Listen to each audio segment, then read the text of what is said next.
Hey, listen, if you're willing to go with me on income inequality and what's happening to opportunity, and we can even make it to why we need to break up Amazon, I am like so in with whatever you want to talk about.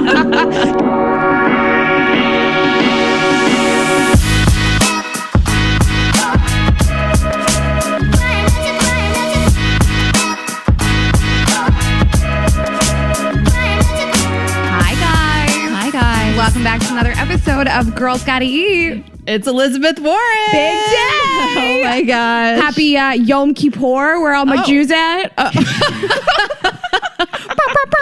My mom was like, you can't release this on Yom Kippur. I was like, what's not Christmas, Mom? People are listening to podcasts. Wait, it's the 28th? It starts on the 27th, so yesterday, and it ends tonight on the 28th. I have a really hard time understanding Jewish holidays. Like the same way I have a hard time understanding like medical stuff. Like when someone's trying to describe something medical to me, I'm like, I'm trying to retain it. I cannot retain it. You've told me so many times and I'm not listening. I don't understand. You're like, it starts here, it ends here. You do this. And I'm like, what? I went to Jewish school, K through 8. I used to speak fluent Hebrew. I can barely explain it to you. You do explain it really well. I cannot retain it. And I'm sorry. So happy Yom Kippur or whatever. I don't think it's that. And that one time I just kept saying Jewish church and you were like, Ashley, we don't say the word church. Stop saying church. It's synagogue, Jewish and I was like, like Jewish church. And you were like, please stop. This episode is brought to you by BetterHelp Therapy Online. For 10% off your first month, go to betterhelp.com/GGE.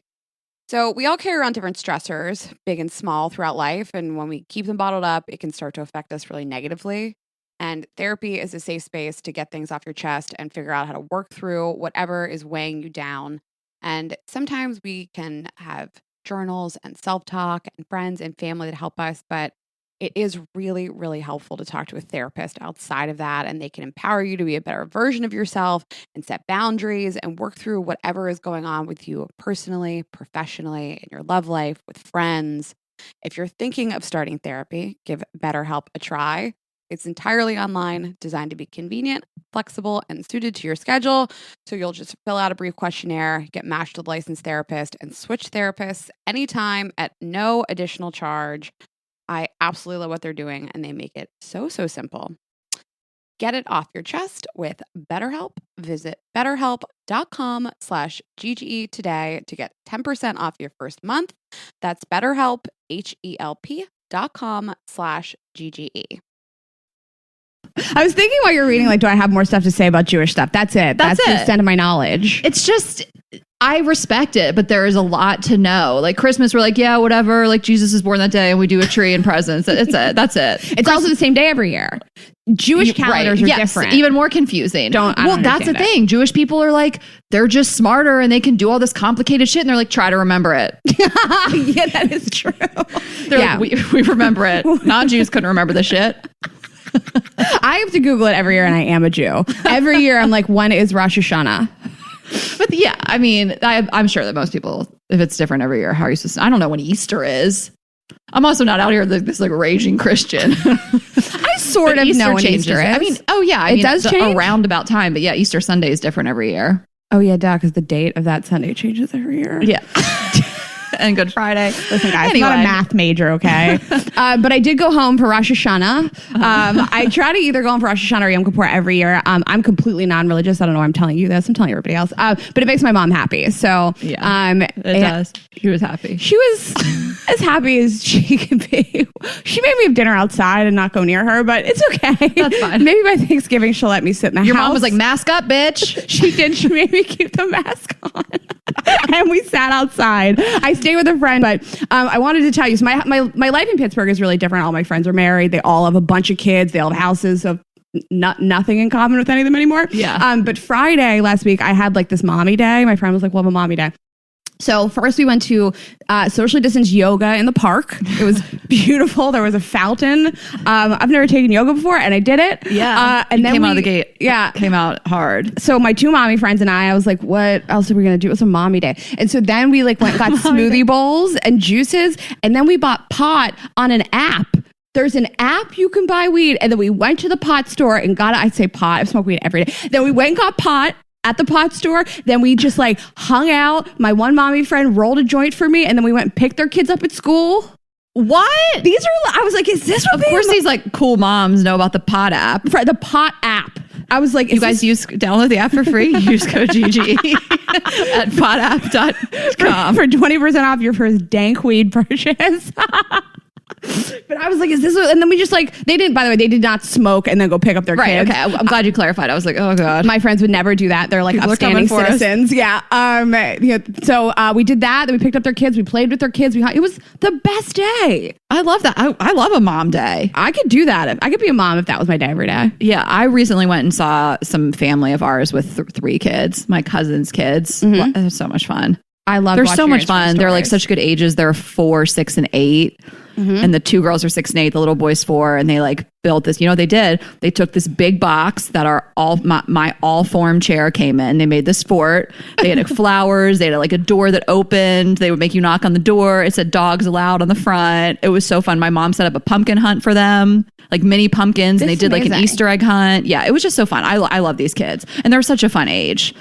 Like, I don't know what to do with a baby, but like, I really have fun with like cool, smart little kids. They're the in best that age. age. Like 3 and up. And when they're talking, I'm just Yes. like, this is fun. They can talk to you. So like they actually have a personality, but they're not so old that they think you're like not cool. Yeah. You're like this cool, like cousin that just like hangs out with them and they can say stuff to you. Kids, man. We had a lot of fun, and they always kind of preferred Matt, which is totally fine. Matt's like a kid person. Kids like gravitate towards him, but he wasn't around all the time. So like I did get to have a lot of time with them, and it was really sweet. It was really fun. So I mean, it's so funny. We're like both around all these kids. It's unlike us. I was like, there was just nothing but kids on our Instagram stories for days. I had a lot of fun. Kids really like me, oddly. Like You're their size.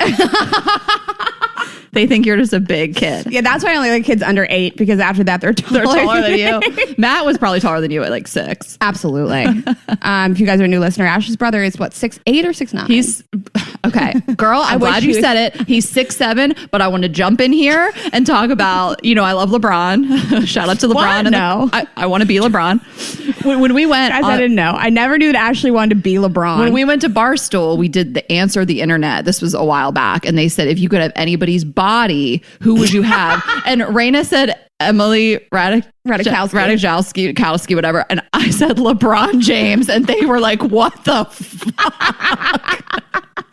And so, anyway, love LeBron. I didn't know his exact height, and I did look it up recently. It is 6'9". Perfect. Of course it is, Of but my course. brother is 6'7". Of course, you want to be 6'9". And I have a funny story about a guy that's also 6'7". Do you want me to tell it? Yeah, obviously, no. You know what I'm all set. Okay. This is like one funny thing I want to tell you. So I was hanging out with some girlfriends like 2 weekends ago, I guess at this point, I don't know. And I have this thing that's trust no Steve. So besides Steve from Sex and the City, which is not a real character, Steves cannot be trusted. And I'm sure you guys know a great Steve, just like you know a great Brennan. In my experience with me and my life and my girlfriends, no Steves. Trust no Steve. Like Steven, different. But with the men that choose to go by Steve. No, you're right. I don't know any Steves that I like super like. So I always say trust no Steve. Maybe we should make merch. I don't know. So a Steve came up with me. I was like with like 5 girlfriends, and somebody brought up some asshole named Steve, and I was like, trust no Steve. I start popping off about Steve. and then I get a notification on Hinge. I'm not kidding you. Within 5 minutes, Steve has liked you on Hinge.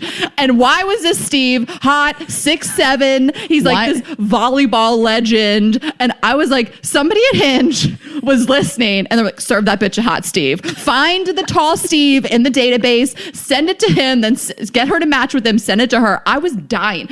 They are listening.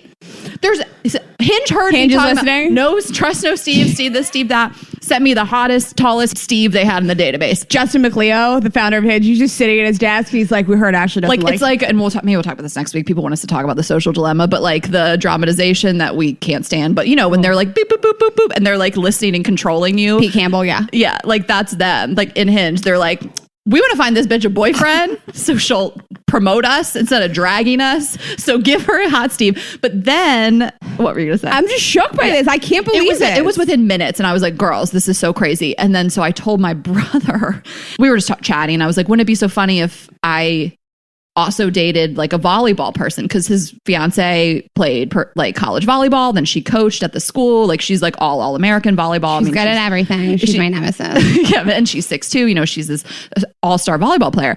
And I said, would it be so funny if like I ended up with like an all-star volleyball player too? And he was like, fuck no. What? So him and Steph can just be out in the yard hitting back and forth. He can like try to correct her form. Oh, that's all they'll talk about. They'll probably start hooking up. Absolutely not. You cannot date that guy. And I was like, say no more. I love that Matt is like 10 steps ahead of you. He's so right. Okay, he's so right. You would both lose your significant others in a heartbeat. You're right. He'd be behind her being like, move your hips this way. It would be like a yoga pose. He'd be like, just bend into it a little more. You and Matt are looking out the window and like Steph backing her ass up into giant volleyball players. Steve. But it like Steph would never. We're joking, but not really. Like I actually thought about it. I actually thought about like, and I'm not dating this guy. We exchanged like 2 things on Hinge and clearly nothing has worked out. But I thought about that. Like if I had a significant other and Matt's significant other that had this crazy thing in common that like was their whole life, you know, growing up, adult life, that was part of their career. Like, of course they would just talk about it all the fucking time. Of course they'd be in the yard playing volleyball at holidays.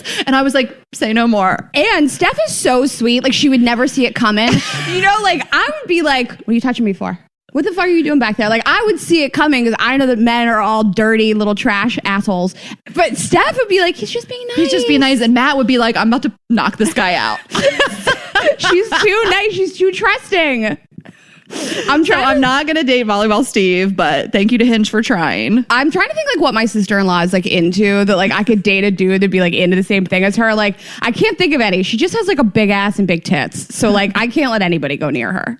But I'm thinking about that. Like what if I was with this guy who was like, I mean, Matt and Steph are so much in love, so it's not really comparable. But again, what if I was like with this guy and he was okay? He was kind of funny. And then I went and met his, sister's man who was like this amazing comedian or something. You know what I mean? Like I'm ready for it. Lived the same type of life as me and we would connect over it. Mm-hmm. So funny. Well, I'm glad I made you laugh. Well, that is all we have. Should we start our political discussion? Yes. Surprise. We have Liz Warren on the show today. Yeah. Ever heard of her? But we want to tell you guys that this is a political episode. So I just up top, like I wanted to address this narrative or this critique that we only show one side of the political spectrum. So first of all, we aren't a news podcast and we're not claiming to be a bipartisan political outlet. Mm-hmm. So just want to say that up top, we talk about politics here and there, as you guys know, and obviously more often leading up to this extremely important election, but we're still a dating podcast. So I just want to give a friendly reminder that this is our platform that we built. We can do whatever we want with it, and we will. And our goal is to lift up voices that we respect, that empower people, especially women, and that contribute to the world becoming a better place, a world that we want to live in. That is our goal. So that is why we're not going to bring on someone like Tomi Lahren or Candace Owens, which we got a few messages about her, to spew their beliefs that we find so toxic and their alternative facts in some cases.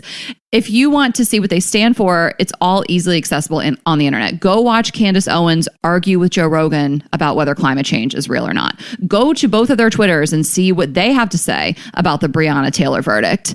And I say all this just to let you guys know that we are well aware that there is another side. We are just not going to give our platform to it because we want to stand for what we believe is right and is the right side of history.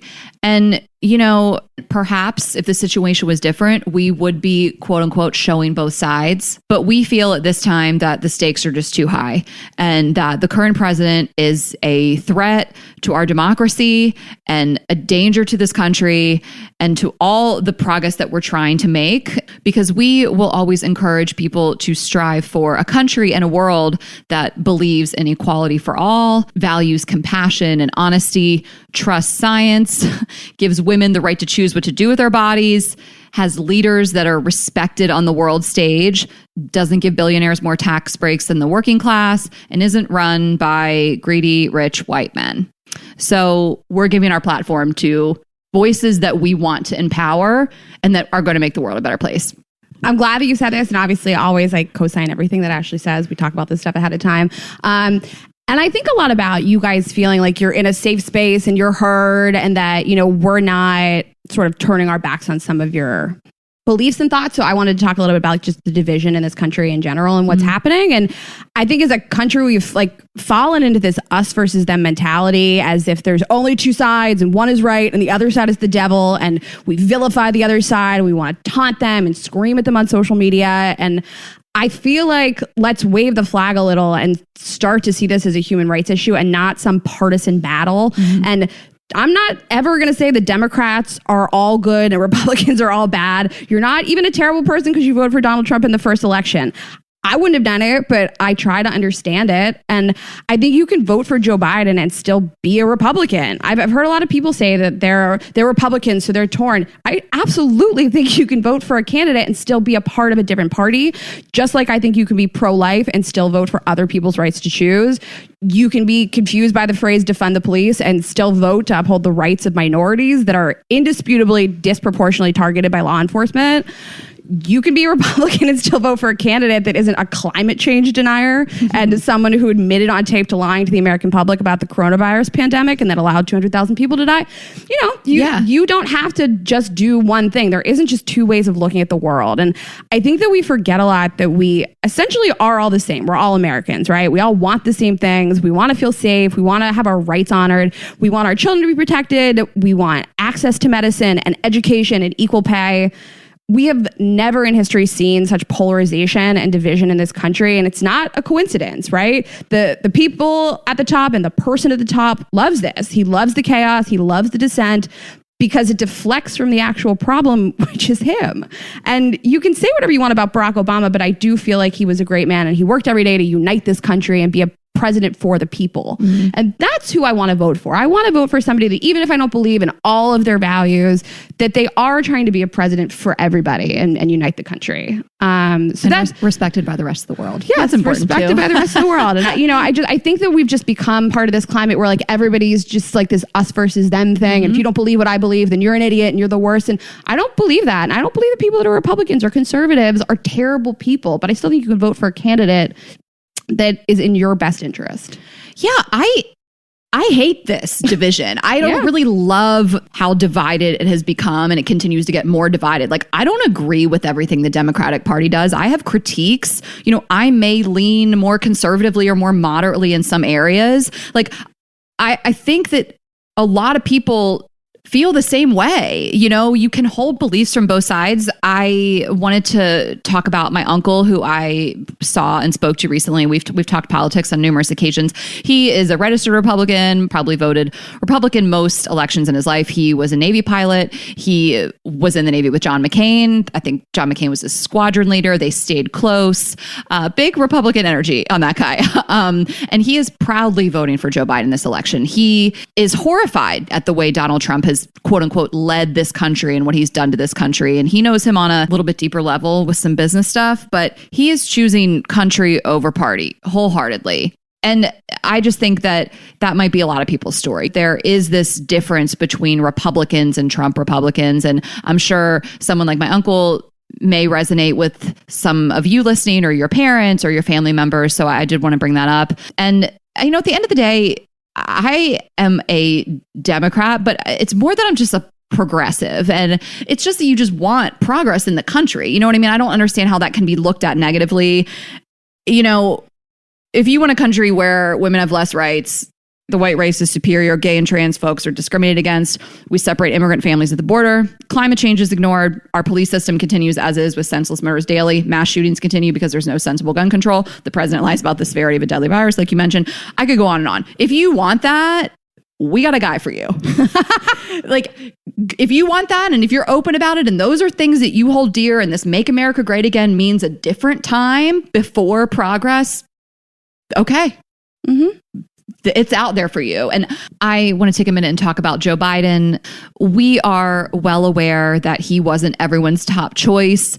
We know the criticisms of him. We get it. That's why there's a whole Instagram account that keeps gaining popularity by the day called Settle for Biden, that speaks to people that aren't super enthusiastic about voting for him.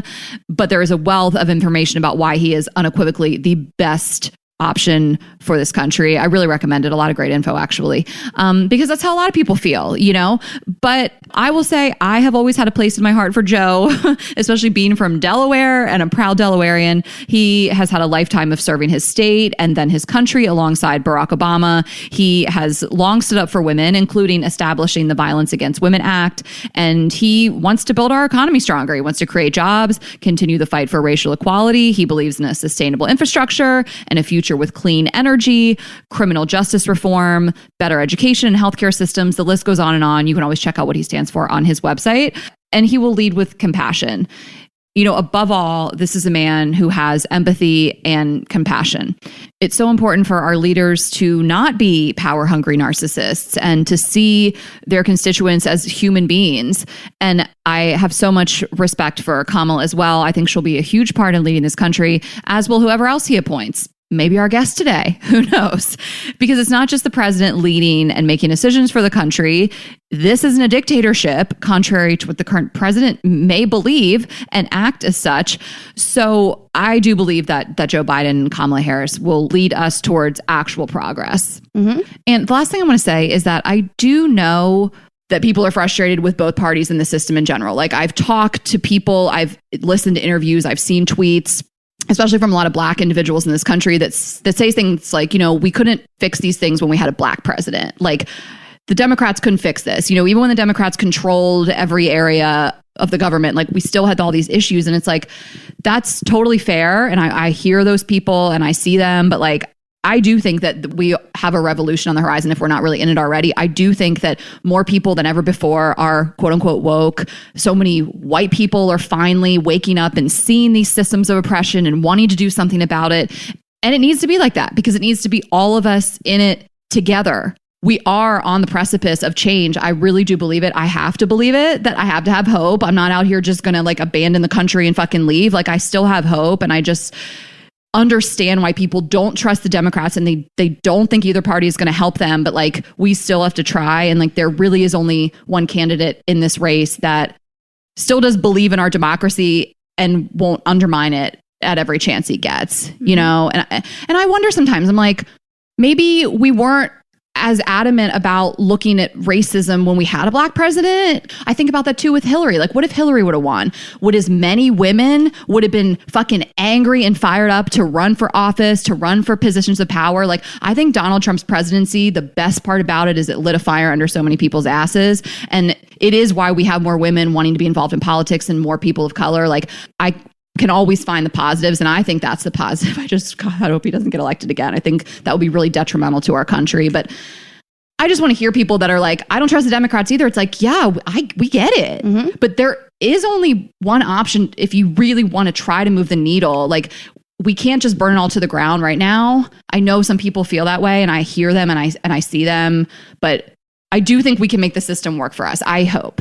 Mm-hmm. I'd want to talk to people that think, well, I don't like either candidate. So what's the difference? And maybe it's just the president. Maybe it doesn't affect that much. So I do want to like educate people a little bit more about like why you vote for more than the president, why you need to vote and like what it affects. Cause I just don't think I paid attention to it that much growing up. I just didn't. I don't know, at like 21 years old, I could have rattled off all the things the president appoints. And I think a lot of people say, I don't necessarily want to vote. I don't care. I don't know enough. I don't like either side. So I want to talk to those people. And to you, I want to say first and foremost, a vote for no one is a vote for Donald Trump. Just be clear in that. And the person in office will be your president, whether or not you vote. You can say this is not my president. I can say Donald Trump is not my president. He's my president. The president, yeah. I live in this country. I'm not going to defect to Canada. Like I live here and I'm living here. The person in office will be your president, whether or not you voted. And you live in this country. That's your president. And you should have a say in that. Absolutely. And when you look back at the election 4 years ago, Hillary did not lose by any type of margin. First of all, a third of the country didn't even show up to vote. So that's part of the problem in general. So many people didn't even show up to vote. And if you think it's just the president, it doesn't affect me. I do want to like educate you in not like a mansplaining kind of way, but in a way that I didn't even know this stuff growing up. The president is responsible for putting in place the heads of every department in this country that affects you. So the Supreme Court nominees who could serve for life, which of course we will talk about that because it's such an important topic right now.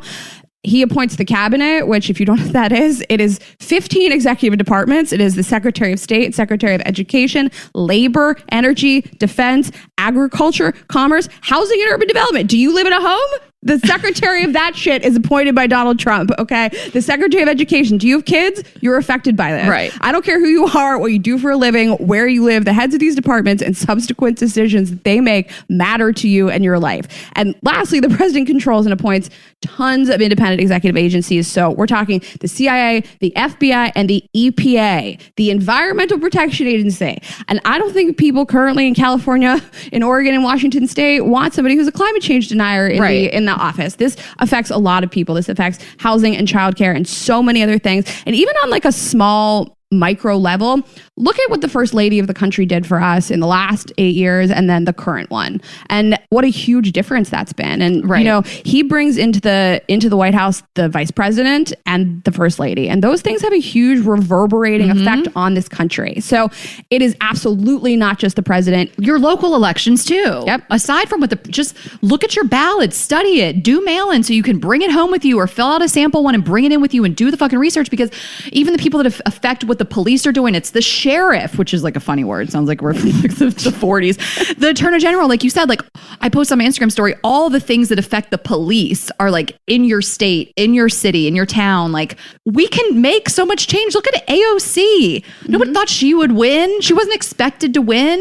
You know, that was a local election. She wasn't running for president. Like, look what she's been able to do now in Congress. Like, sorry. So you say that, no, I derailed you. I love it. No, it didn't derail me. I just think, you know, there's so many people that say, I don't know what to do. And maybe this doesn't affect me. Yes, it does. Do you live in a home? Do your children get education? Do you live near the woods? The Secretary of Agriculture is appointed by Donald Trump. So if you live on the earth. Do you like nature? Or do you want it to get hotter? So many things are affected by this person. And just like any company or any government, it trickles down from the top. So I genuinely, and you know, I'm sure there's a lot of layers to the Breonna Taylor verdict, but I do genuinely feel like that judge and jury was empowered by the person in the presidency and the attorney general to make those decisions. And these type of decisions are made because it trickles down from the top, from somebody who says that the words Black Lives Matter is hate speech. And let's not have somebody in the office that feels like that. Yeah. I mean, the president is a brazen, racist, misogynist, science denier, liar. Like, this isn't a secret. You know what I mean? Like, people are like, how is he racist? I don't know, man. How much time do you got? Google it. It's all out there. He's not trying to hide it. You know, it's like, that's what's even so offensive. It's like, he knows his followers don't care. And I think a lot of times people are like, well, how does everybody not feel like me? You know, how does everybody not read the same stuff that I read and exposed to the same things I'm exposed to? They genuinely aren't. And I mean, I could talk all day about like documentaries about this. You guys could go watch The Great Hack on Netflix, but other people are genuinely not being served the same content as you. So I think that you should consume media responsibly and take everything with a grain of salt, but understand the people that believe in this stuff is served a totally different thing on social media, by social media, and that they are completely swayed by it. You are too, and I am too. So there's lots of information. The Social Dilemma and The Great Hack are both great if you guys really want to understand it better. Yeah. And I mean, at the end of the day, you can rely on the New York Times and the Washington Post. I mean, whether you like what they're reporting or not, they are the facts. They're trustworthy publications with real journalists. They are fact-checked. They're the real deal. There's more out there, but those are just two off the top of my head. I highly recommend paying to subscribe to them both. I do. So you guys know that Ashley and I love to travel. We do it all the time, professionally and socially. And it is really, really important to me to have the best luggage possible, both functionally and just the way it looks. And Base is my absolute favorite. I have everything that they do. I have their check-in bags. I have their carry-on. I have their mini weekender. But I just got their newest bag. I am so obsessed. It's the East to West tote. And it is the absolute perfect bag for like a 1 to 3 day trip. And I just took it with me to Santa Barbara. And it was just perfect for like a few dinner outfits, a couple daytime stuff. I had a padded laptop sleeve, a place for a water bottle, zipper pockets, and there's like an extra removable strap. Also, I just think it's really beautiful. I got it in the beige color, but all of Base's stuff comes in lots of colors. It's highly functional. outside of this bag, which I am crazy about, their luggage has 360-degree gliding wheels, a cushioned handle, which I love when I'm at the airport, built-in weight indicator, and I always say this, I love their washable bags. So a great travel hack is to just have like a laundry bag in your suitcase. They provide that for you too. It's so cute. Everything they do is super durable and beautiful and functional. I just can't say enough about Base. I love them. And right now, Base is offering our listeners 15% off your first purchase by visiting basetravel.com/GGE. That's BEIS travel.com/GGE. Okay, thank you to Helix for supporting Girls Gotta Eat. Go to helixsleep.com/GGE, take their 2-minute sleep quiz, and they'll match you to a customized mattress that will give you the best sleep of your life. Use code HelixPartner20 and you'll get 20% off all mattress orders and 2 free pillows. You guys know how obsessed we are with Helix. Both of us have multiple Helix mattresses. It's all we sleep on. I have made sure that my parents have one, my brother has one, my boyfriend has one. I just refuse to go anywhere and not sleep on a Helix mattress. That is how obsessed we are. The Helix lineup offers 20 unique mattresses, including the award-winning Luxe Collection, which we love. We have the Luxe Collection mattresses, the newly released Helix Elite Collection, a mattress designed for big and tall sleepers, and even a mattress made just for kids. So for everyone in the family, and you're just going to take their quiz, which is really fun, and then they will give you your personalized mattress recommendation. It's going to be shipped straight to your door, free of charge. You can try it out for 100 nights to make sure you love it, and then there's a 10 to 15-year warranty to try out your new Helix mattress. We know everybody sleeps differently. You might sleep on your back, your side, roll around all night on your stomach, or you might want a soft, medium, or firm mattress. We are all so different. So that is why they offer really something for everyone. And so you're just going to order what works best for you, come straight to your door. You can sleep on it that night. You're going to love it. It will change your life. You'll get the best sleep of your life, and you can thank us later. So Helix is offering 20% off all mattress orders and 2 free pillows for our listeners. Go to helixsleep.com/GGE and use code HelixPartner20. This is their best offer with Helix. Better sleep starts now. Okay, we wanted to talk about one more thing, and that is the passing of Ruth Bader Ginsburg, which was so devastating because we lost such an iconic, influential role model and leader in this country.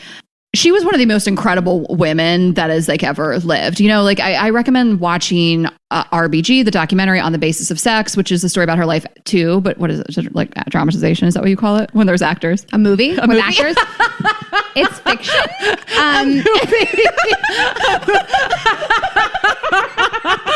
Oh my God. Okay, what is it with called? actors? With What do actors? you call that? A dramatization? Oh my God. Yeah, it's about her life. So it's a movie? based Ever on heard of her it? life. Wow. Okay. So her death means that we have a vacancy in the Supreme Court, which the president and the Republican senators, not all, but most, are desperately trying to fill with a month until the election. And we're going to get to that. We know that's what Ruth would want us to talk about because it was her dying wish that they wouldn't fill the seat until after the presidential election. But as for her, we just wanted to give a tribute to her. She accomplished so much in her lifetime, and she pioneered so much positive change. And her legacy was really gender equality, and not just for women. I mean, what she did for women was so important. She is a feminist icon. She is the reason why we get paid the same as men for doing the same work, why we can get credit cards and buy houses without men. But she fought for men too, and to make sure they weren't discriminated against on the basis of sex. She truly wanted every human in this country to be treated equally, and that is her legacy. And of course, yes, she was pro-choice as well. But it has enraged me that some uneducated people out there just want to peg her as the abortion lady and degrade her life's work in such a way. Yes, of course, Ruth Bader Ginsburg was staunch in her pro-choice stance. But first of all, she wasn't even on the Supreme Court when Roe v. Wade was decided. She was actually critical of it. People have no idea about that. It's just this crazy narrative of whatever. Don't get me started. I just get so fired up with this diminishing of her accomplishments down to abortion when she has done so much for all of us in this country, and how we get to live our lives, how we as women have financial independence, equality in the workplace. We get to choose what to do with our own bodies. So her legacy will live on, hopefully, which does bring us to the filling of her Supreme Court seat. I'm sure most of you are aware, but the Republicans are rushing to fill the seat. They're blatantly abusing their power in the most insanely hypocritical way. As a similar situation happened in 2016, where Antonin Scalia died and Barack Obama nominated Merrick Garland to fill the seat with 6 months to the election, and he was blocked from doing so. Of course, with senators like Mitch McConnell and Lindsey Graham at the helm saying that they couldn't fill the seat in an election year, that they should let the people decide when the people elected their next president. And now they're just completely going against their word. This is a complete bankruptcy of morals and a fuck you to the American people. The woman Trump has nominated to fill the seat is Judge Amy Coney Barrett, who is a conservative. She's been criticized for her religious beliefs affecting her legal proceedings and her opinions. With someone like her, things like abortion access, affordable health care, any hope of sensible gun control, things like that could very much be at risk. And if she was appointed, we would have the most conservative Supreme Court since the 1930s. It just doesn't match what most of us are striving for in this country. So just remember how hypocritical and unethical it is that the president and these senators would push to fill the seat a month out from election, hold these people accountable, make calls, donate to their opponents. If you have a Republican senator in your state, see what they're planning on doing, check out what their stance was in 2016, and let them know how you feel, because they work for us.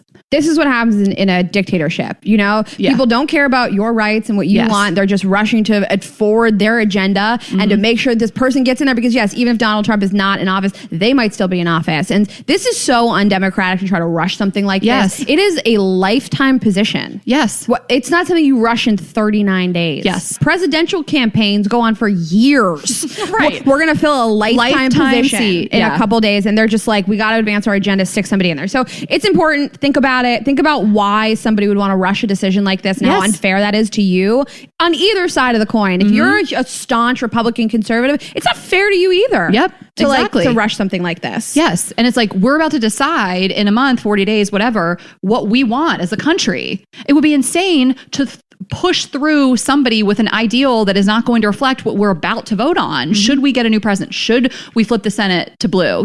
All these things. Anyway, RBG is my hero. So devastated to hear of her passing. Her dying wish was to not fill the seat until the president was elected, whoever it may be, and really hold these lawmakers accountable that are trying to push it through. And as always, fuck Mitch McConnell. There's some funny action items, anti-Mitch action items at the end of this. We're going to tell you guys your actions. We're going to tell you your action items. I just want to throw in one more thing before we roll into the phenomenal interview with Elizabeth Warren, is that a lot of you asked us, how do I talk to my parents about this? How do I talk to a significant other about this stuff? I don't agree with them. My parents are racist. I'm trying to talk to them about how not to be. We did have some really good episodes where we touched on that. We touched on that with Fred Smith. I want to give the exact date, on June 8th. And exactly 1 week later, we have an episode called Are We Too Different? On June 15th. We talk about having different political views as your significant other. I don't know. I think that you're fighting against decades of breeding when you're trying to talk to somebody about this stuff. You're probably not going to change people's minds completely. I think that, it's important to approach any conversation where you're trying to change somebody's mind with real facts, with real information, with a calm demeanor, if that's even possible. And calm? You know me, calm. Pan with a D at the end? Pan. If you guys haven't watched Step Brothers, please get in there. And also download the comment. I know I am the first to admit I got into a screaming fight with a girlfriend of mine about Donald Trump a couple years ago. I walked out of a restaurant. I'm not saying it is an easy task, but just try. You can accept that you're not going to change other people's opinions. And if you really feel like your significant other is never going to see things like you see them, I think right now is the first time in history that when your significant other doesn't see things politically like you see them, they are a different kind of person than you are. And maybe that's not your person. I don't know. I was talking to somebody I used to date the other day, and he is of the ilk of I don't need to vote. It doesn't matter to me. And I had a conversation with him, but that's not a person I'm going to be with. It's just not. We don't line up. So I admire that so many of you want to have constructive conversations with your significant other and your family. It's just hard. So try to approach it with as much, kindness and facts as you can, and just know that you're not going to change everybody. Yeah. And I think also we understand, we've talked a lot about social issues during this episode, and those are really important to us. And those are the things that are dividing the country right now. But we know there's so much more to politics than things that people care about and prioritize, everything from, economic growth, national security, taxes. But on that note, research this stuff too, because right now the Trump campaign and the Republican Party want everyone to think that if Biden wins, everyone will have to pay more taxes and you're going to get screwed on taxes. And read up on it. Read about Joe Biden's proposed tax laws. It really is not affecting people other than the wealthy for the most part. So just do your research. I mean, there's just a lot of misinformation out there. So I always want to recommend that if that's something you're worried about. I mean, I just read 3 articles on it. I feel like I have a good grasp on it and who it's actually going to impact. And it is not the majority of Americans. And it should piss you off when either party lies and spreads misinformation in their campaigns to you. So just something to keep in mind. But yeah, I mean, that being said, I think that if you're talking about romantic partners, yeah, you can disagree about things like tax codes, foreign policy, things like that. Mm-hmm. But in terms of police reform and gay marriage and abortion access, like if we don't align on that, we're not going to be a match. If you don't think that there should be protection for minorities in this country and they should have every opportunity that you do, I don't think we can date. Yep. And look at that. We wrapped up the political discussion and tied it back into dating. Nailed it. Okay, so I love gift giving at this time of year, but when finding great gifts, things can really start to add up. And that's why this season I am shopping with Quince. Quince is the go-to place for luxury essentials at affordable prices for everyone on my list, including myself. We'd like to thank Quince for supporting our show. Go to quince.com/GGE to get free shipping and 365-day returns on your order. So I'm really, really glad I found this company and this site. Everything is so affordable, but looks really luxury. So as you're perusing it, they have 100% Mongolian cashmere sweaters. They have washable silk tops and dresses. They have cotton sweaters and all kinds of comfy stuff like just cozy pants that you can wear. I love the colors. I love the styles, but the prices are really the reason to shop here on top of obviously the selection. Prices are 50 to 80% less than similar brands. So it's unbelievable. It partners directly with top factories to cut out the cost of the middleman, and it just passes the savings directly on to you from Quince.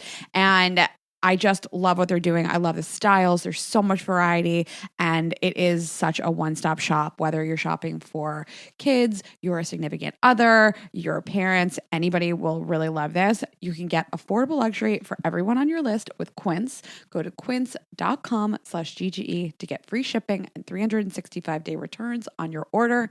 That's QUINCE.com/GGE for free shipping and 365-day returns. This episode is brought to you by BetterHelp Therapy Online. For 10% off your first month, go to betterhelp.com/GGE.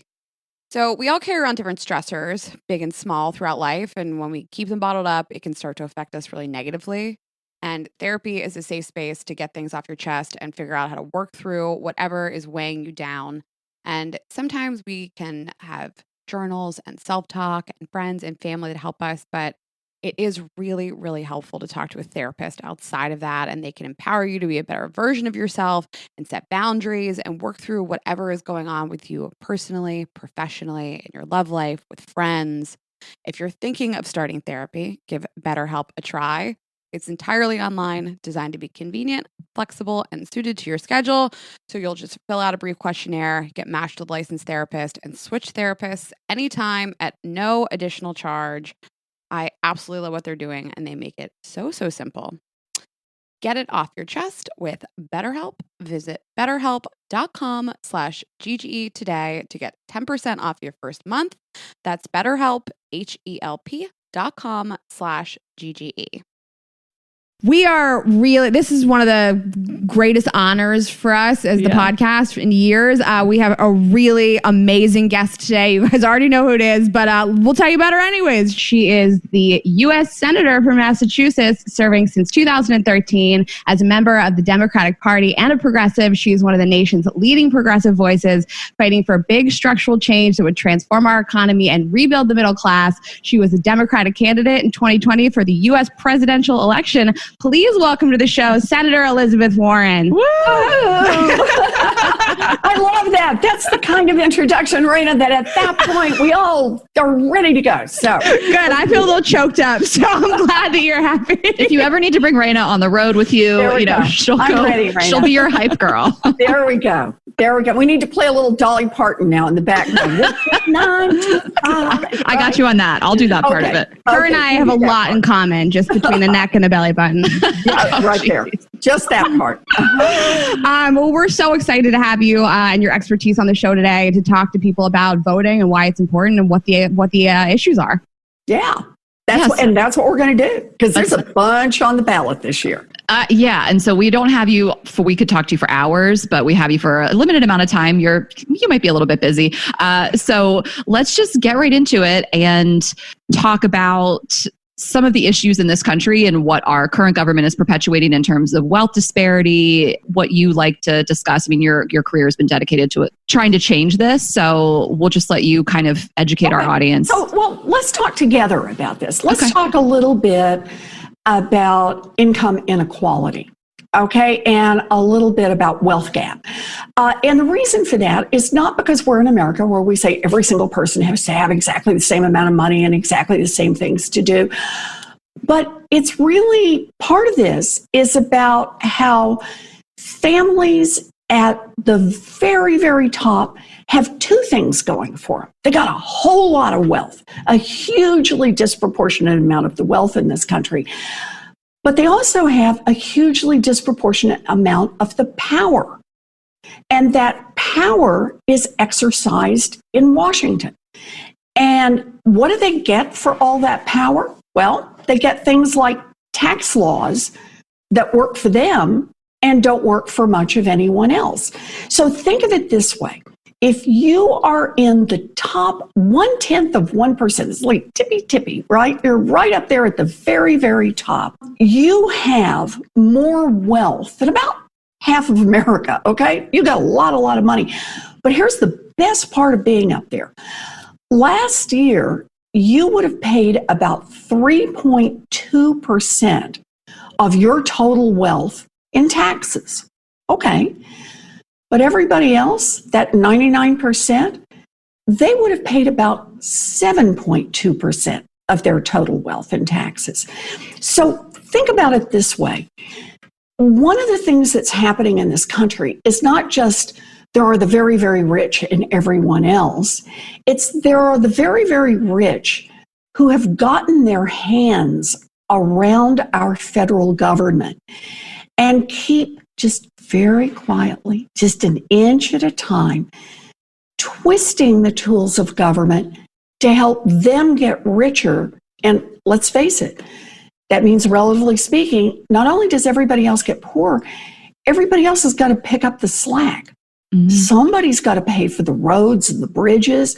Somebody's got to pay, right, for all the keep the lights on at the federal government. Somebody's got to pay for our military. Somebody's got to pay for all this stuff. And what's happened, and that's just one example, is this tiny group at the top has said, I know, let's make everybody who's poorer pay, because their voices aren't heard in Washington. So for me, that's just one way to think about why elections are so important.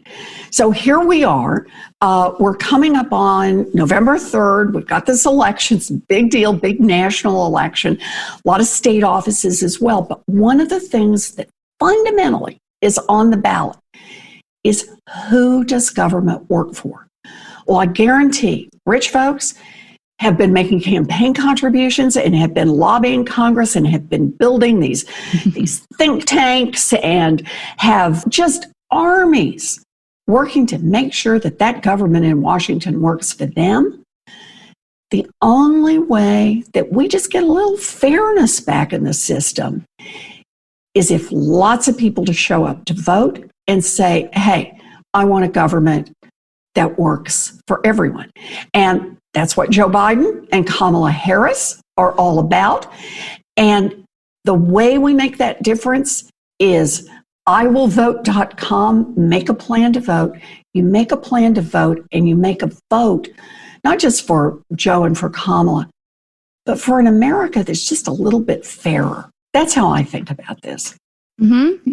And it really is the only thing some people have. I love that you brought, there's the rich people have all the resources. They have people doing the work for them. They have all the money in the world and all the time, not their time, but other people's time to dedicate to making a government that works for them. And some people, all you have is just showing up and, voting for the right people that'll make it happen for you. So that's right. And actually, that's the thing. In a democracy, I mean, at least in theory. Come on.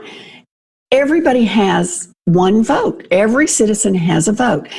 And there's a whole lot more of us than there is of them in this billionaire scale, in this multimillionaire scale. There's a whole lot more of the 99% by definition. But it only matters if you figure out what's going on and then you go in and vote. And you don't let yourself get influenced by, crazy conspiracy theories on the internet or, right? But you understand just kind of the basics about how power in Washington works. And says, look, I want a government that's not just there for rich folks, not just there to give tax breaks to billionaires. I want a government that works for me. I want a government like Joe and Kamala are going to get out there and fight for. So we've identified that we have this economy and this government that's working for the 1%. So we want to talk about how do we support the 99% and how do we make an economy that, supports the middle class and the lower class. And, we're creating fairness in the economy and the workplace. So it's a loaded question. We could speak for hours, but if there's some talking points you have about, some plans for that, it would be fantastic. Great question, Rayna. Here's how I think about this. I think of it as opportunity. It's that this is something government can do. Government can help us build opportunity. And we do this all the time.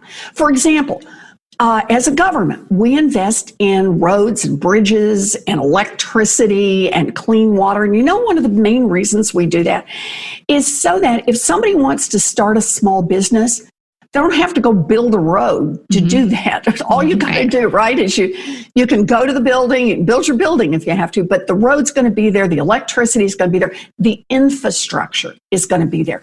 And because all of us pitched in nickels to that infrastructure through our taxes, whether we use a particular road or not, or how much water we use, that's not what this is about. It's that we built this infrastructure and it lets everybody have a little more opportunity. Opportunity to get to work, opportunity to start a small business. What I want to think about is how we expand that opportunity. So let me give you one example, and that is childcare. Right now in America, if you have a baby, what America says is pretty much you're on your own. Good luck for finding childcare for that baby. Yeah. And here's the thing, it is really expensive. In about half the states in the country, childcare, a year in childcare for a baby costs more than a year at the state university. And parents got to pay for that real time, not on down the line. Right. Now, why does this matter?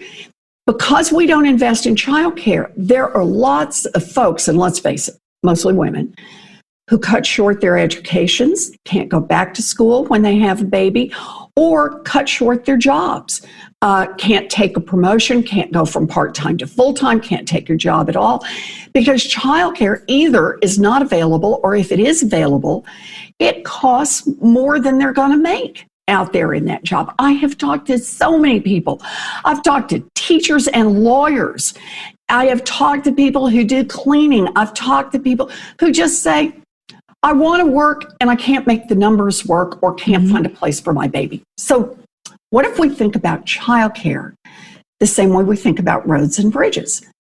It's an investment in our infrastructure so that millions of parents can finish their education, can go to work, and have an opportunity to create more economic security for their own family and boost the GDP in the whole country.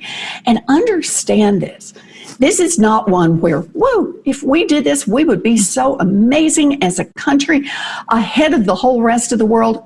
No, we are so behind the rest of the world. So what is it, about the 36th richest nations in the world? We're 36th in terms of the investment we make in childcare. And so when you think about how you want to build an economy going forward, you make that investment in childcare. It creates more opportunity for individual families. It boosts the GDP. And let me give you a couple of more features to it. Childcare workers are among the lowest paid people in this country. A lot of people leave childcare in order to take orders at McDonald's because they're going to make more money at McDonald's than they will taking care of our children. So if we make a federal investment into childcare, we get more childcare slots. We can reduce that cost to zero for most families, maybe a token amount for others. And we can raise the wages and the educational experiences and training for all of our childcare workers, like we do for public school. Make that commitment.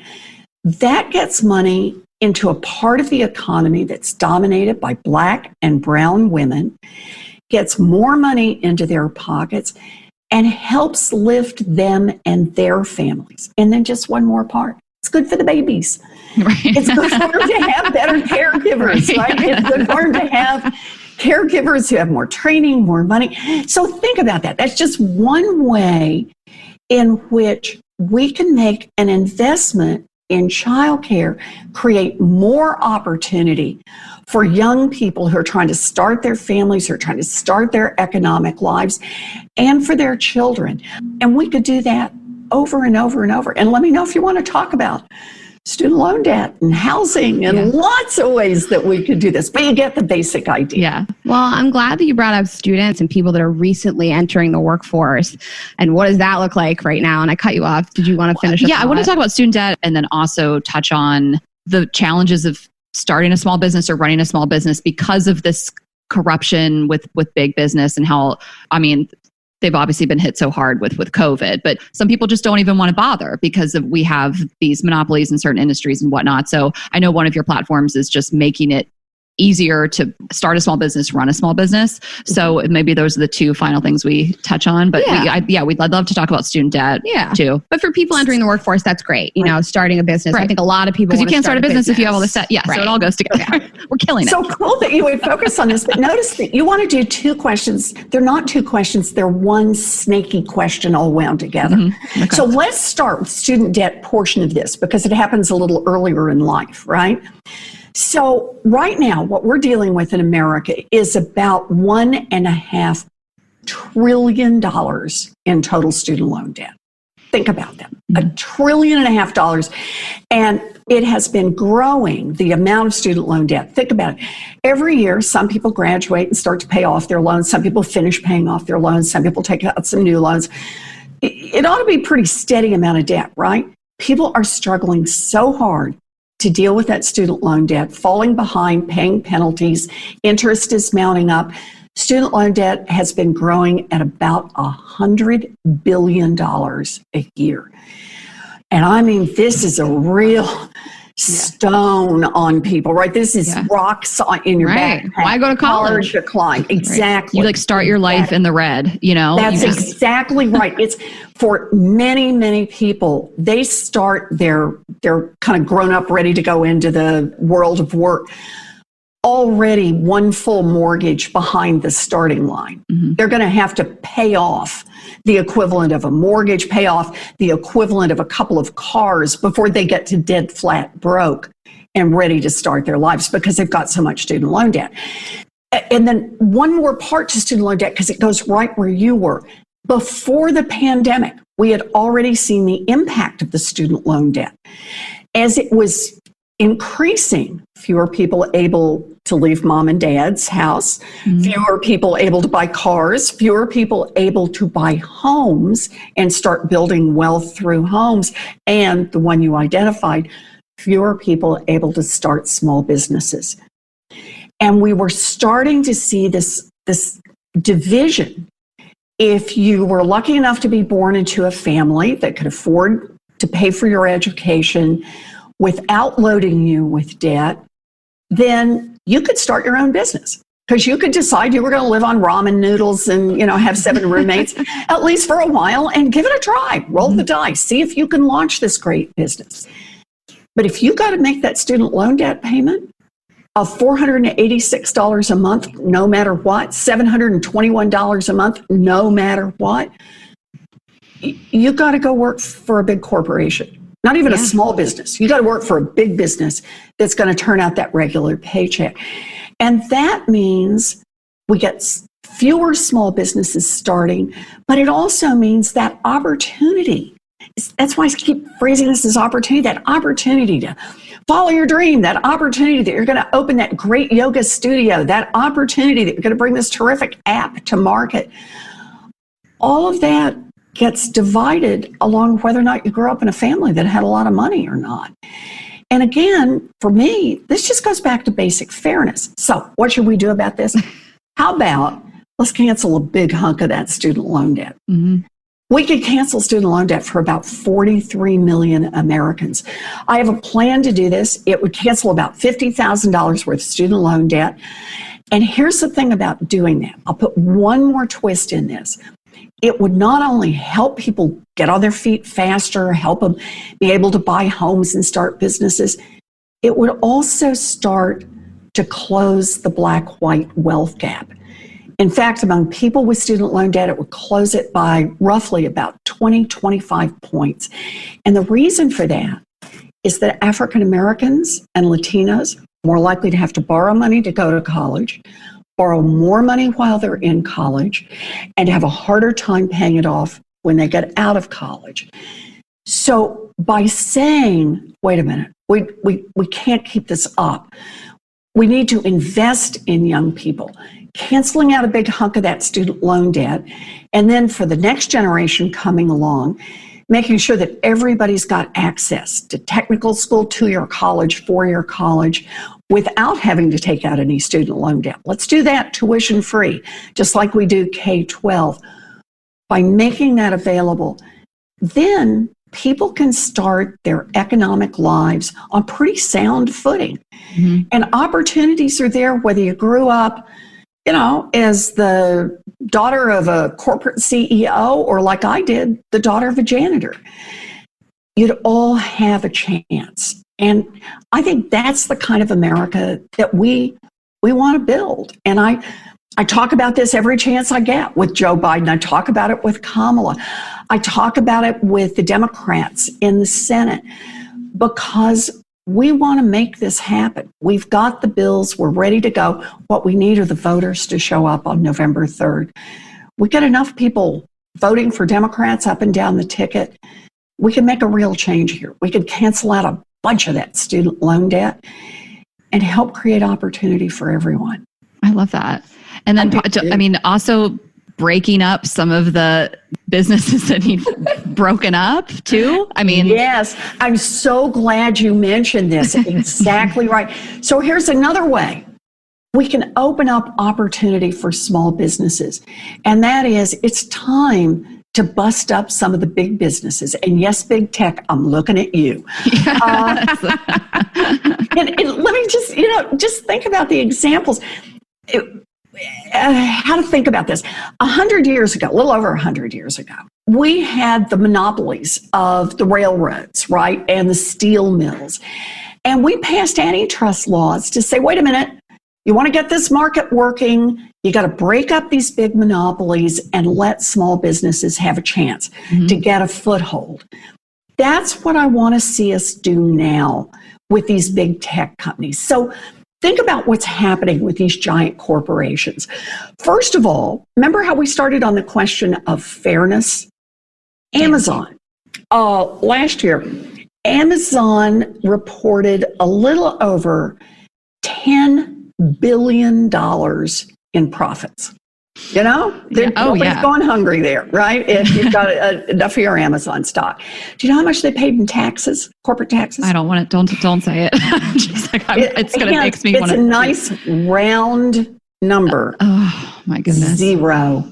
Nothing. I think it's important that people understand that and know that. Yeah, I was kidding. Definitely tell us. No, I'm not being like, Ashley, shut up. If you're out there waiting tables, right, and you paid taxes last year, you had some money withheld from your paycheck and you paid taxes at the end of the year, paid as you went along, you paid more than Amazon. That's a tough pill to swallow. Everybody just take a break and digest that.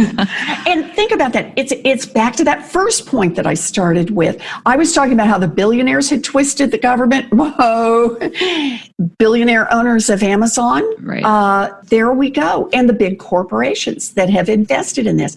So there's part one. Part two, watch what Amazon does. So right now, if you want to sell a product and you want to do it online, let's face it, you basically have to be at Amazon. And just thinking about market dominance, Walmart, about 9% of all retail sales that happen physically happen at Walmart. About 49% of all online sales happen at Amazon. So, I mean, this is the monster of the monster in this space. Okay, so you have this little business and you've got this just fab idea and you're going to sell your fancy pet treats online. I say that because Bailey's lying near me. We have one too, right here. Fancy, that's right. You're going to sell fancy pet treats and you struggle and you get your little business going. And here's what Amazon does. They provide the platform so that you can meet your buyers. Great. They also collect information about your sales. And when they see that you're starting to make real money, Amazon can say, if Lizzie's gourmet pet treats is making big bucks, how about we do Amazon's gourmet pet treats? And just so everybody will be fooled about it, we won't even call it Amazon's. We'll call it Lisa's gourmet pet treats. And on the search page, we'll just move Lizzie's, that would be our competitor, down to page 7, so nobody will ever find her. And your little business just goes. So here's my view on that. We got to break Amazon apart, and here's the way we break it apart.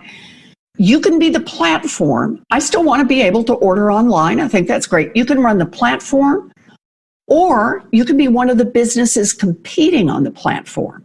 But you don't get to do both. And I think that that's a lot of fair. Right. It's not fair. I used to work at Amazon. I have nothing nice to say about it. That much.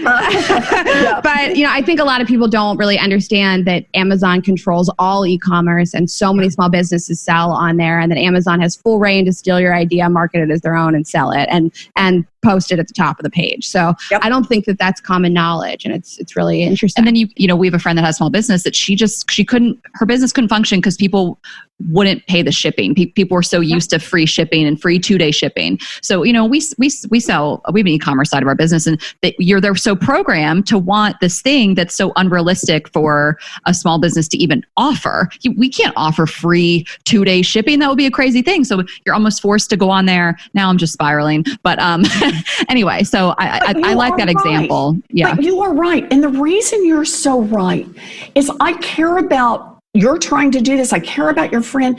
I care about markets that work, because markets don't work when you've got one giant sucking up all the profits out of them. And we figured that out 120 years ago in the United States. Back then, it was a different set of companies that were doing it, but it was the same kind of problem. It's not even here that we need a whole bunch of new laws. There may be some places we could tweak it, but what we really need are people with the courage to enforce the laws we've got. So we got some basic fairness in this system, or I'll go back to my old theme, create more opportunity. I want you to try your business. I want your friend to be able to try her business. I want that business to have a chance to reach its customers, see what it's got to offer, and if it's got a good product, to be able to grow.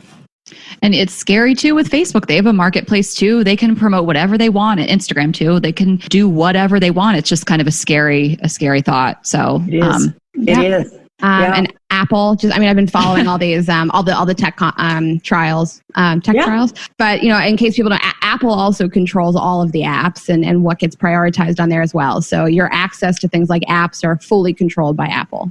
That's why we need a government on your side. And the only way we get a government on your side is if you get out and vote. You know, believe me, the Googles and Apples of the world, their corporate executives will make their voices heard in Washington. The only way to make your voice heard in Washington is to vote on November 3rd. And this is a big deal. And that's why I was pushing iwillvote.com. People make a commitment. And it forces us to think through, okay, so exactly how am I going to do this? And am I registered? And what does it take to be registered where I live? And do I want to vote early? You kind of get a chance to see the options, pick an option, and make a commitment. Because the only way we're going to make this country work for all of us is if we get out there and vote on November 3rd. Mm-hmm. Well, thank you so much. We love that we tied it back into voting. Of course, that's the obvious call to action here. We wanted, you can say no to this if you want, but we are we're a dating podcast. You know, you are in a successful relationship. Do you have one tip for making your marriage work, or can you give anything? This is just a fun thing, but just to go with our overall what a theme. great question. I should have thought about this in advance. So I think I think my husband may be listening. He can come on in. I think what I would go with is when you find someone you really like, not just love. I think is sometimes harder. Yeah, it's harder. It is. It's hard. And long-term, very hard. That's right. Because I think that's really an important point. When you find someone you really like, hang on to them. And I say that by way of guidance. When other bumps come, but you know this is someone you really like, you may decide those bumps are not nearly so important, not nearly worth fighting about. Yes, we have disagreements on how to load the dishwasher. But in a world where I get to live with someone I love and like, the dishwasher's not quite so important. Elizabeth, go off. Sorry, Senator Warren. Ashley's like, we're going to call her Senator the whole time. I'm so unprofessional. I was like, Ashley, I'm not going to call her Liz. I love it. Senator Warren, go off. No, I love that. Pick your battles, ultimately. Pick your battles. That's right. Yeah, but pick them not just in the which ones am I going to win. That's how I pick my battles in the Senate. Pick them. Not always. It's in where can I inflict pain on the people who need a little pain. But it's pick them in terms of, does this really matter? Mm-hmm. When you're talking about people you love and like, is this one really worth fighting over? Mm-hmm. I love that. Well, thank you for providing us with that. We didn't know if you were going to go for it, so we appreciate it. And I'm trying here. Thank you so much for your time. You guys are fabulous. Hey, listen, if you're willing to go with me on income inequality and what's happening to opportunity, and we can even make it to why we need to break up Amazon, I am so in with whatever you want to talk about. This was really phenomenal. Thank you. And this is so great. Thank you on behalf of our listeners, too. I know that they're going to love this. Yes. Good. Thank you, Senator Warren. Bye-bye. Bye. All right. Hope you guys enjoyed. Are you okay? I don't know. Oh, she's so great. Just what an icon, what an amazing human being. She really explained things to me in the way that I understood it. Go off, Liz. Do you think she'd adopt me? Do you think she's listening right now? To talk shit on Amazon. It's my favorite. Your favorite. My number one enemy besides Stephanie. Stop. Okay. We asked you guys what you're doing actionable surrounding the election, and we wanted to share what we're doing. I want you to say yours first. I just love it. And I'm probably going to do it too, but you're already I haven't done it. But you're doing it. I want to do it together. Just to say it. But I heard about this on the Daily Show, so this is Trevor Noah's recommendation, but I'm going to volunteer at the polls. I signed up at powerthepolls.org, and you literally just submit to do it. They'll review your application. They'll tell you a location. It's just a really important way to make sure that all these people can vote. And if you can just donate your time, it is a long time. It's a full day. You're there all day long, and you have to go to a class beforehand to learn how to actually do it. Power the polls. But it is so important. And there's so many communities in our country that are underprivileged, where people are going to have to wait in line for hours. And there's not enough polling people. There's not enough actual voter machines. Right. There's not enough people working there, and people have to spend hours in line. So if there's anything I can do to alleviate that, that's what I'm doing. Powerthepolls.org. Sign up to be a poll worker. Ashley has to come with me. I want to be together. I know. I have to read about it and make sure that we can be together. I don't think we can be. I think I'm that's going to quit. We're those two girls. Can we be together at the same place? They're going to be like, this is deeper than that. I'm going to be like, I don't care.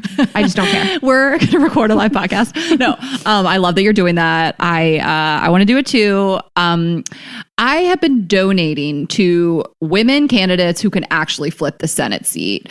Amy McGrath, definitely donate. We don't know what's going to happen. It seemed unlikely that she would beat Mitch McConnell, but who knows? Because he is just making himself look worse and worse day by day. Jamie Harrison, again, going up against Lindsey Graham. But a few people, Sarah Gideon, she is running in Maine. Teresa Greenfield is running in Iowa. Dr. Barbara Bollier in Kansas, and MJ Hagar in Texas. I looked at platforms, all their platforms, things like poverty reduction, green economy, investing in education, funding public schools, Medicaid expansion. And MJ Hagar in Texas is a veteran. She served 3 tours in Afghanistan. She received a Purple Heart. So she is obviously wanting to support our military and veterans and with humanitarian assistance. So I just love that. I love a veteran in general that is going to continue their service to the country. But again, Maine, Iowa, Kansas, Texas, these women could win their election and become the new senators. We can flip the Senate. I'm laughing because you always call Mitch McConnell dusty ass Mitch McConnell, and it makes me laugh every time. Let's get these dusty old men out of power. Let's just get them out of here.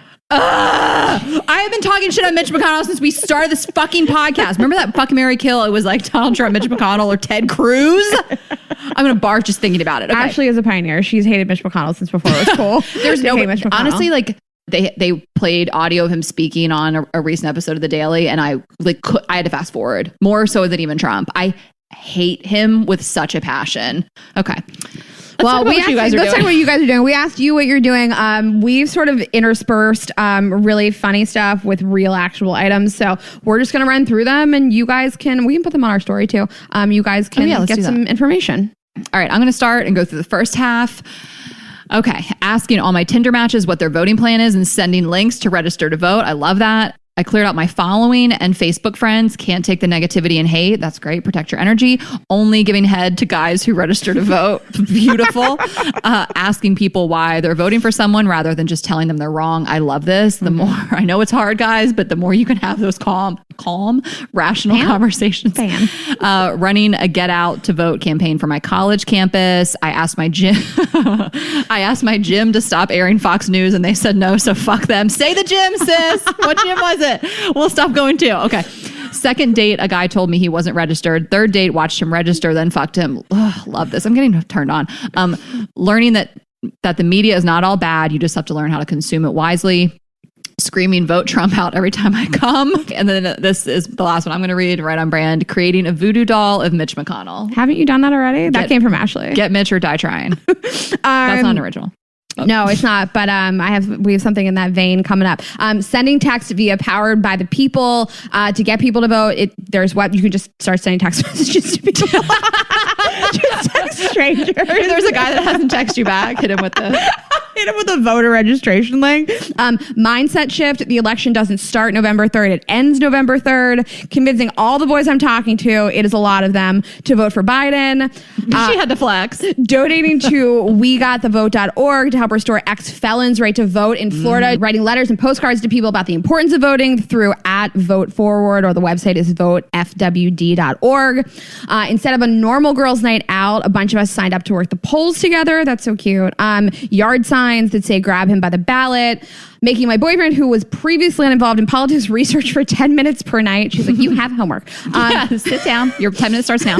Rage donations specifically to get Mitch or die trying. Yeah. Casting spells that impede Trump voters from ever having orgasms. And very important, I register men to vote before I fuck them. Yes, I love that. And I recently did some with OkCupid, who we love. We've partnered with them before, and they have the voter badge on their profiles. So if you register to vote, it says 2020 voter on your OkCupid profile. I think Bumble's doing something similar too. So We love that. Instagram has made it very easy. Also, they have a sticker. Instagram won't leave you alone at all, but they have a sticker that says register to vote. If you just touch it on somebody else's Instagram story, a prompt will pop up and say, what state do you live in? And they will register you to vote. It has never been easier in the world. And of course, all of you said that you are volunteering, you're donating, you're having tough conversations. Please continue to do that. Sign up for being a poll worker. All these things are important. Every little bit helps. We have lots of resources for so voteamerica.com. Of course, register to vote. Yep, vote.org. If you guys don't know if you're registered to vote, I can't stress this enough. It takes 2 seconds. You live in this country. You need to vote. And let me say this because I got a lot of messages asking about, a lot of you have been asking me, and I put on my Instagram story today, but plenty of you guys don't follow me. They listen to the podcast, whatever, your loss. I registered to vote before I had a New York license. It was at vote.org. You fill out the information, and other states allow this too, but just for New York, you fill out the information, you hit let me submit paperwork, I think, whatever. It's easy. You'll figure it out. You have to submit the last 4 digits of your social rather than a license that you don't have for the state. Okay. And then you mail it off. When I mailed mine off, I did certified mail, but I got my voter approval and my voter card back in like a week. Again, New York is really on top of their shit, so I can't speak for other states, but it was super easy. I mailed this paperwork out, got my voter card without a New York license. Okay. So anyway, people ask me, vote.org, they got you. And they just DM me back. Also, they have lists for the deadlines in every state to register and to send mail-in ballots. So there is no reason to not know this information. You guys all have the internet. We all have a computer in our pocket. Just, reach on in there and grab it. And if you feel like you're not educated enough, hopefully this podcast helped. And again, research the other side, whatever, just find credible sources and sit down 10 minutes a night like that girl's making her boyfriend do. Like that boy's doing. Yeah. All right, guys. Well, that is so many action items, but still check us out. There are no tickets left for any live shows. But Girls Gotta Eat podcast is our website. You can go there and just peruse around anyway. We'll be announcing live shows, maybe. We don't know. We're still working to try to figure out where we can perform safely. Also, before you move on, a couple people have messaged us recently. The website has every episode. You can search it. If you guys are a new listener, we have tons of episodes on there. All of our partners, all of our live shows, everything is there. One-stop shop, all of our press, everything. Yes, love that. Rayna has so much pride in our website, as she should. She was in charge of it.